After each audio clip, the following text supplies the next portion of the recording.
body is Dr. Roshan Jahan Jawad Ahmad Sheikh, an extraordinary medical professional, motivational speaker, and TEDx speaker whose life is a remarkable story of courage and resilience.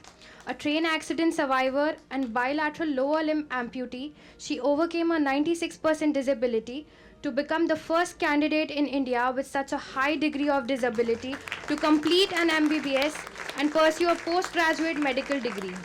Daughter of a vegetable vendor, Dr. Roshan's determination led to landmark changes in medical admission rules for students with disabilities in India. Her journey has inspired countless others, earning her numerous honors, including Women of the Year by Hindustan Times, the Kevin Care Ability Mastery Award, and recognition from various state and national bodies. Through her work as a motivational speaker, she continues to empower young students, especially girls, proving that no obstacle is too great to overcome. Dr. Roshan Jahan Sheikh truly embodies the spirit of trailblazing women of impact.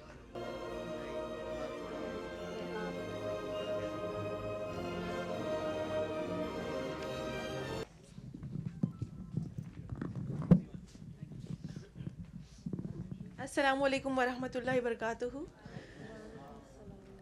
Myself, Dr. Roshan Jahan Jawad Ahmad Sheikh, MBBS, MD pathologist plus motivational speaker. आपके सामने मैं जो इस वक्त खड़ी हूँ, मैं अपने दोनों आर्टिफिशियल लेग्स पर खड़ी हूँ. मेरा जो राइट लेग है वो यहाँ से नहीं है and left leg below knee. I am a train accident survivor. 16 साल की थी मैं, 11th स्टैंडर्ड में थी जब चलती हुई ट्रेन से गिरकर मेरे दोनों पैर उस चलती हुई ट्रेन की जद में आकर कट गए थे. दैट टाइम मेरे जो अब्बू थे वो वेजिटेबल वेंडर थे. डॉक्टर बनने का सपना था लेकिन आगे कुछ भी दिखाई नहीं दे रहा था कि क्या होगा. 16 साल की उम्र में दोनों पैर 1 मिनट में कट जाना.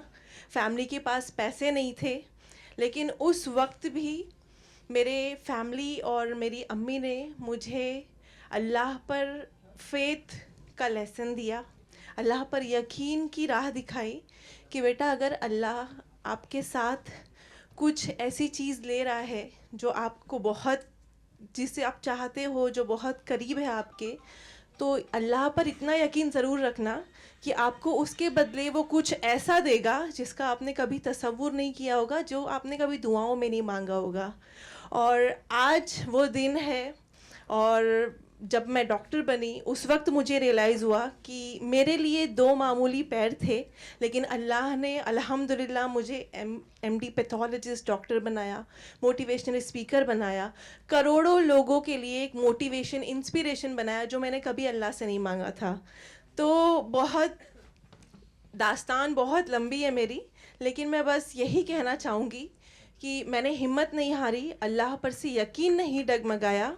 और जब आप पर मुश्किलें आती हैं, आप अल्लाह पर यकीन रखकर उनसे लड़ते हैं ना, तो आपके आसपास अल्लाह बहुत सारे ऐसे फरिश्तों को भेजता है जिनके नाम आपके जहन में नहीं होते हैं.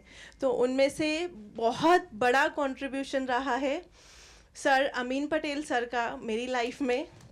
मेरी जितनी भी एजुकेशन के एक्सपेंस रहे एमबीबीएस और एमडी के, अल्हम्दुलिल्लाह एमएलए अमीन पटेल सर ने उसे बखूबी अंजाम दिया. और हर मोड पे, नॉट इवन फाइनेंशियली, उन्होंने मुझे इमोशनली भी बहुत करेज किया. मेरा एमबीबीएस का एडमिशन मेरी फैमिली के साथ जाकर खुद सर अपनी कार में बिठाकर मुझे लेकर गए थे एमबीबीएस के एडमिशन के वक्त. तो बहुत बड़ी बात थी मेरे लिए. मैं सर को नहीं जानती थी लेकिन अल्हम्दुलिल्लाह जब आप पर परेशानियां आए, आप ज़िंदगी में अल्लाह पर यकीन रखकर मेहनत कर कर आगे बढ़ें, तो बहुत सारे लोग आपकी हेल्प के लिए आते हैं और आपकी ज़िंदगी में ऐसे ऐसे मकाम आते हैं जो आप नहीं सोचते होंगे. तो आखिर में एक शेर आप सबके लिए है. परेशानियों से भागना आसान होता है, परेशानियों से भागना आसान होता है, हर मुश्किल वक्त ज़िंदगी में एक इम्तिहान होता है. हिम्मत हारने वाले को कुछ नहीं मिलता ज़िंदगी में, हिम्मत हारने वाले को कुछ नहीं मिलता ज़िंदगी में, मुश्किलों से लड़ने वालों के कदमों में जहान होता है. Thank you so much. गली न्यूज़ एंड ग्रिफिन अवार्ड. मैं आपको बता दूं कि रोशन को जब एमडी के लिए, डॉक्टर के लिए जब रोशन को गए थे तो वहाँ एक डिफ़िकल्टी आई थी कि देश का कानून, अमीन भाई मेरे ख्याल से आप ज़रा बताएंगे तो अच्छा रहेगा, कि कानून में वो प्रावधान नहीं था कि इसको डॉक्टर बनाया जाए बिकॉज ऑफ डिसेबिलिटी, पैर नहीं थे। अमीन भाई की मेहनत से एक स्पेशल जो है गवर्नमेंट ने एक रियायत दी, जिसके बाद से कई सारी जो भी लेडीज़ है जो भी अमीन भाई कैन जब मेरा एक्सीडेंट हुआ आई वॉज 16 और मेरा डॉक्टर बनने का ख्वाब था, लेकिन मैंने आपको बताया मेरा एक पैर थाई से नहीं है, दूसरा पैर नी से नहीं है। तो जब मैंने CET पास किया 3rd rank all over Maharashtra, और मैं बहुत कॉन्फिडेंट थी कि मुझे मेडिकल में एडमिशन मिल जाएगा, लेकिन वहाँ जाकर पता चला कि there is a medical law जिसकी बिना पर अगर कोई 70% से ज़्यादा डिसेबल है, माजूर है, तो वो मेडिकल में एडमिशन नहीं ले सकता।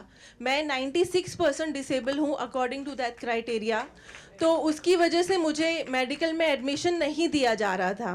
लेकिन उस वक्त मैंने फिर से हिम्मत नहीं हारी और मैं बॉम्बे हाई कोर्ट गई।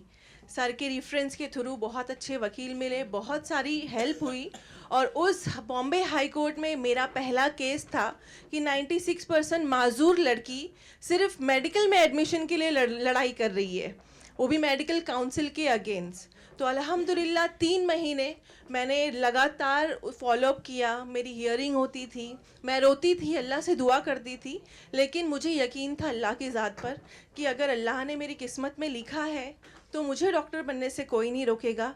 और अल्हम्दुलिल्लाह 3 महीने बाद बॉम्बे हाई कोर्ट में एक तारीखी फ़ैसला लिया गया। It was a historic decision कि कोई 96% डिसेबल लड़की की दरख्वास्त को कबूल किया गया, और उसकी सारी स्टडी को देखते हुए मुझे फाइनली मेडिकल में एडमिशन मिला। It's not 96% disabled. We call you the superwoman. You are the superwoman for us. Thank you so much, ma'am.